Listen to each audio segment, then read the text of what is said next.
大家有冇發現今年好似好多大廠都送出免費考試券喎？冇錯，今條片嘅主題都係關於100% discount 考試券。繼 AWS、AliCloud、K8SUG、Google Cloud 同埋 GitHub 之後，今次終於輪到 Microsoft 出手啦，送出100% discount 認證考試券。今次呢個活動同而家 GitHub 進行緊嘅活動一樣，都係有抽獎成分，而且大家都要花少少時間喺網上學習，完成指定課程，先至有資格參加抽獎。不過諗真啲，如果大家咁好彩抽中張100% discount 考試券，都應該係打算認真去考試㗎啦。所以呢類型嘅活動其實都係幫助大家溫習同埋掌握相關知識，再去考試，咁樣成功攞到認證嘅機會咧就大好多啦。費事攞咗張考試券唔考，或者準備不足而 fail 咗，白白浪費咗寶貴嘅免費認證考試券啊嘛，而且名額咧都係有限㗎。好，又嚟返一樣嘅開場白先。如果大家都係 IT 人或者 IT 學生，又想知道下點樣參加今次呢個活動，咁記住睇晒呢條片佢啦。我會詳細講解一下今次呢個活動嘅一啲資訊，幫大家掌握一下活動嘅重點。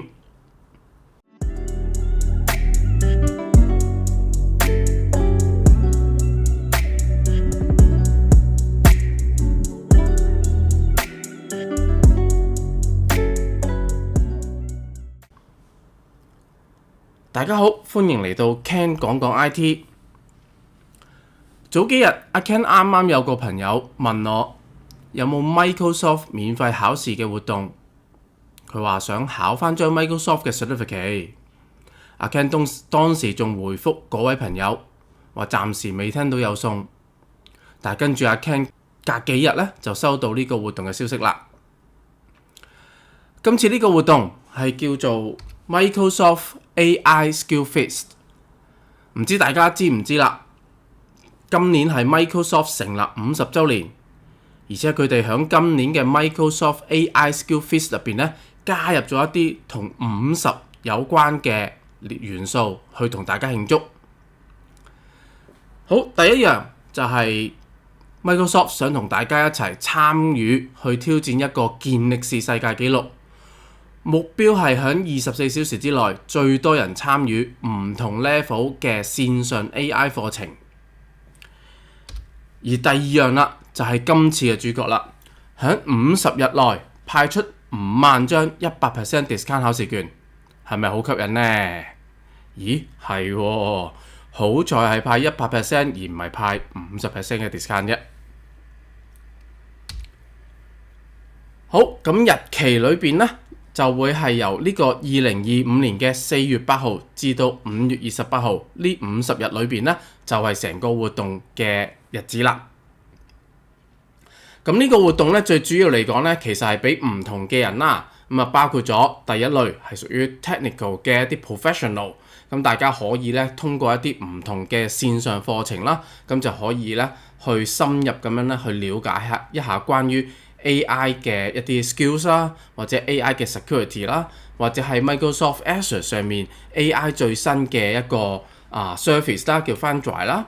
咁另外GitHub 嘅 Copilot 啦，或者係關於 data 嘅 Fabric 啦。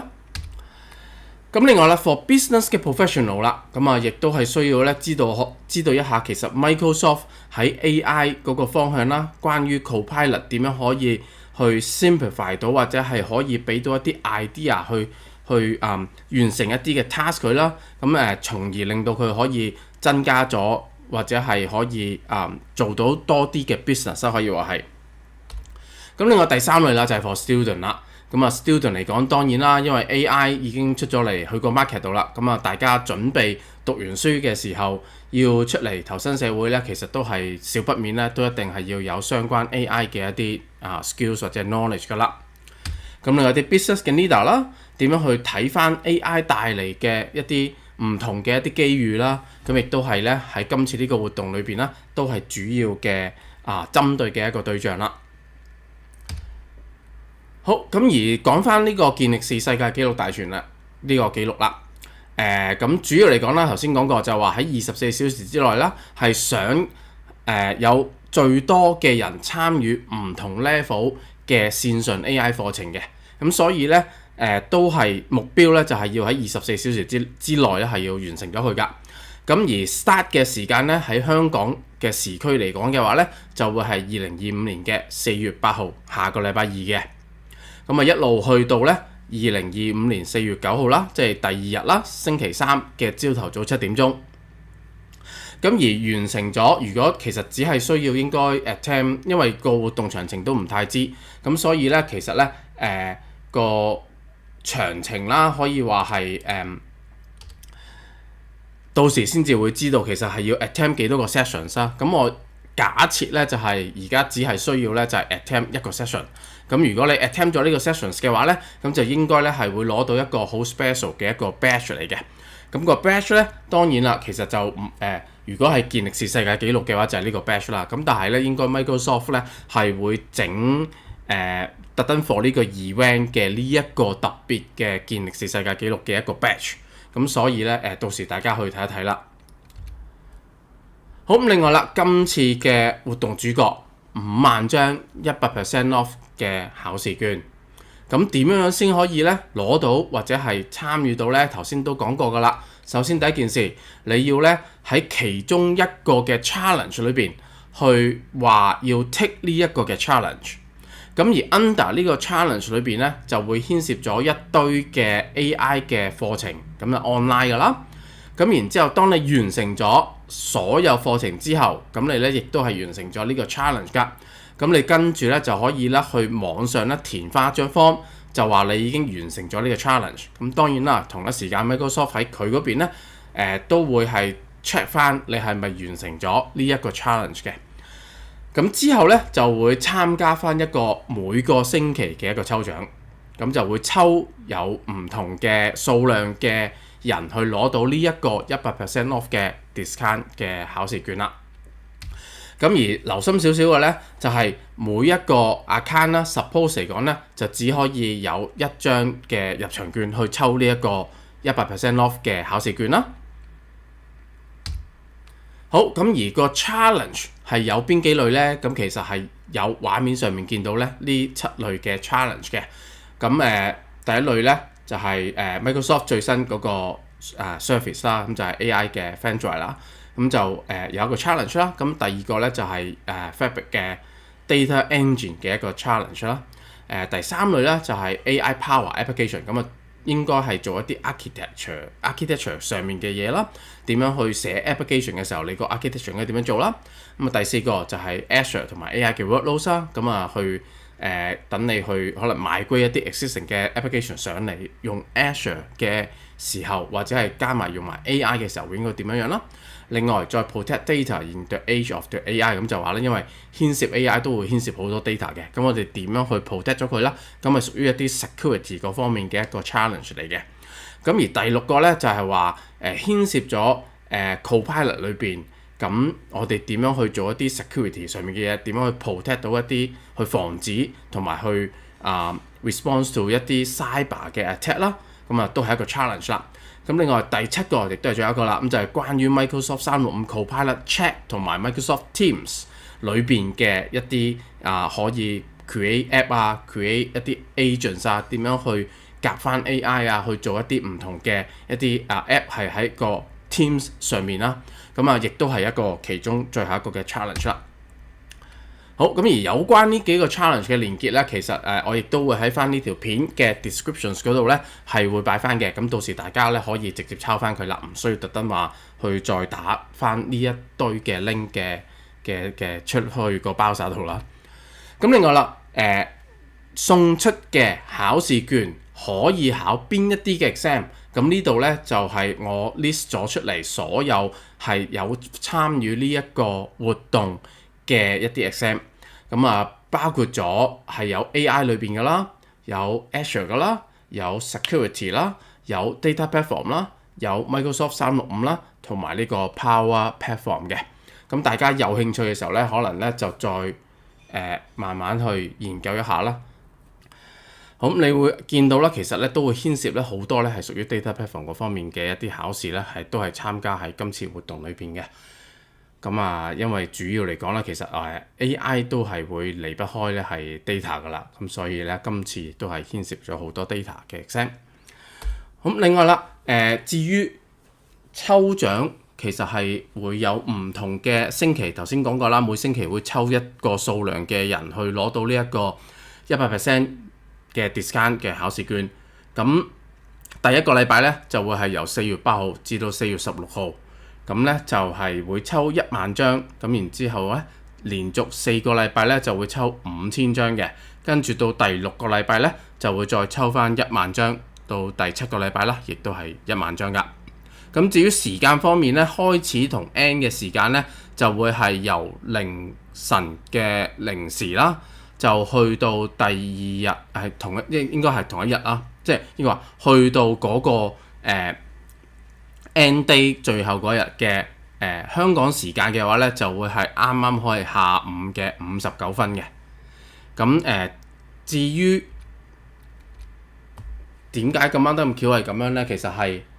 如果原本個活動時間咧係以 PT 嘅 Pacific time 去計嘅話咧，佢哋係由朝頭早嘅9點開始嘅，咁就直至到咧佢哋半夜嘅11點59分。咁但係轉翻香港時間咧就係我哋嘅凌晨啦，就去到下晝嘅3點鐘㗎。好，咁一啲有用嘅一啲資料啦，包括咗點樣去做個 registrations 啦。咁大家可以咧去翻呢條 link 就係 aka.ms 啦，跟住就 AI Skills Feast， 咁就會咧去做一個連結，咁個連結咧就可以做呢個 registrations 㗎啦。咁大家記住，因為咧個活動咧係下個禮拜2咧嘅就會開始㗎啦，咁所以咧朝頭早7點啦，咁所以大家最好咧都係下個禮拜2嘅朝頭早7點前咧就去做呢個 registrations。咁然之後咧就去等佢應該係就係8號開始啦，就會有嗰個challenge 嗰啲出嚟啦。咁而嗰個如果萬一抽中咗你係攞到呢一張免費嘅考試券嘅時候咧，其實咧 Microsoft 咧係會 send 一個 email 去翻你登記嘅嗰個 email 嗰度啦，就話俾你聽咧恭喜你啦，應該 congratulations 啦，跟住就會話你抽中咗嗰個免費考試券啦。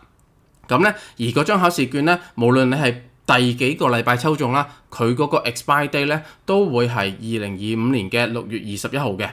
咁所以咧，大家咧一定咧係要喺呢一日之前就已經要 book 咗個 exam， 再 complete 埋個 exam 佢嘅。咁如果大家咧係去一啲 testing centre 裏邊去考試嘅話咧，大家要有個心理準備啦，就話可能咧會好難 book 啦，因為除咗 Microsoft 大家都見到啦，之前幾個嘅一啲派考試卷啦，其實咧都會有好多人可能會係喺嗰啲 centre 嗰度咧考緊其他科或者係都係 Microsoft 呢一科啦。咁但係每一個 testing centre 咧就佢哋可以考試俾你考試嘅 machine 應該唔係好多嘅啫，可能4至6部或者4至8部。咁但係咧每一科咧都已經考你2個鐘或者3個鐘頭，咁所以你可以可想而知咧，其實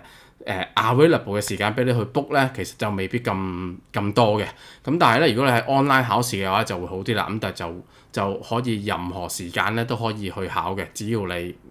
揀到啱個時間啦。但係你都要留意啦，就係話你嗰個場地去考試咧，如果你係揾一個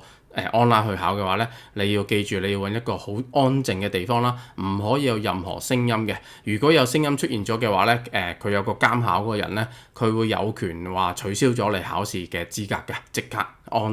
即時啦，可以話係。好，咁啊，另外啦，完咗個 challenge 嘅話咧，記住一定要填翻張 form 啦。咁至於張 form 嗰條 link 咧，就喺呢一度啦。咁啊，都係 aka.ms 啦。跟住 AI Skills Feast 啦，跟住就 Challenge Swipe Sticks 啦，咁大家可以咧都係我會喺翻呢條片嘅嗰個 descriptions 嗰度咧去顯示翻俾大家睇嘅 show 翻喺嗰度嘅。好啦，咁啊我哋可以睇一睇啦。咁啊呢個咧就係頭先見嘅第一條 link 啦，咁就係做 registration 嗰條 link 啦。咁如果大家見 browse 咗入去之後啦，咁你就可以咧去撳呢個 registrations 啦。跟住咧，你就sign in翻，用翻你嘅 Microsoft 嘅 passport 啦，去 sign in 翻佢。咁啦，如果你有 GitHub 啊或者 LinkedIn 啊或者 Google 嘅，其實都可以啦，或者有第二啲嘅 email。咁盡可能啦，其實都係用翻你自己最常用嘅 primary 嘅 personal email address 啦。咁譬如好似我咁啦，咁我咧就會係揀翻咧譬如呢個啦。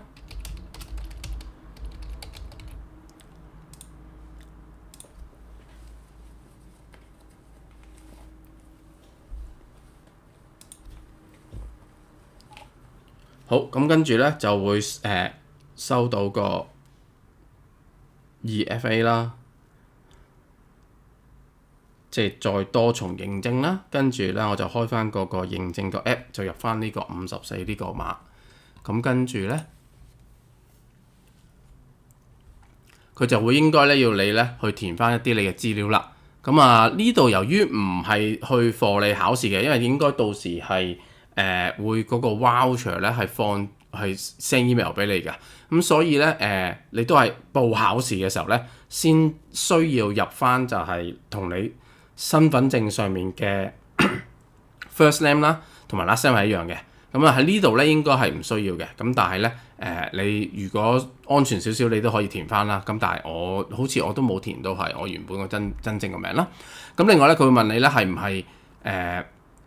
你會唔會參加啲咧就係去幫手去 host 一啲 event 嘅？咁如果你係會做呢一方面嘅嘢嘅話咧，咁你係咪過18歲啦嚇？咁另外啦，你會唔會參加呢次活動嘅時候咧，你都係過咗18歲啦？咁如果你未夠18歲嘅話咧，咁你就需要你嘅家長或者你嘅家啲人啦，你嘅監護人啦，就去當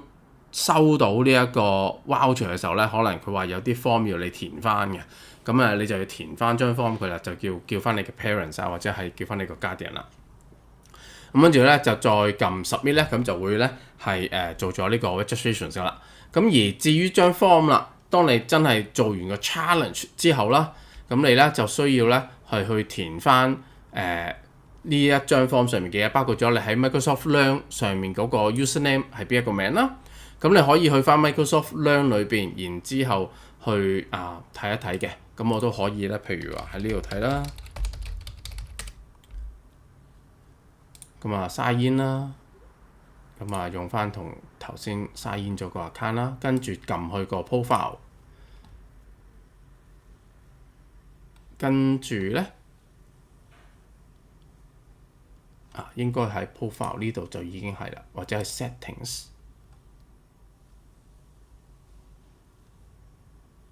係啦，咁呢度legal name 呢度咧就會顯示翻你嗰個名係邊一個名啦。咁你就要填翻佢啦呢啲。咁咧provide 翻你嘅 email address 啦，揀翻你係做咗邊一個嘅 challenge 啦，跟住再撳 next 啦，你就可以再填埋後面嘅嘢啦。咁填完咗之後咧，你就可以咧等，應該會有個email 話俾你聽，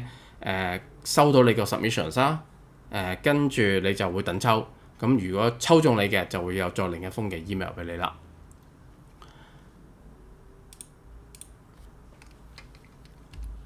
好，咁我今次呢條片咧，亦都係嚟到呢一度啦。咁歡迎大家留言、like、share 同埋 subscribe 嘅，多謝晒支持。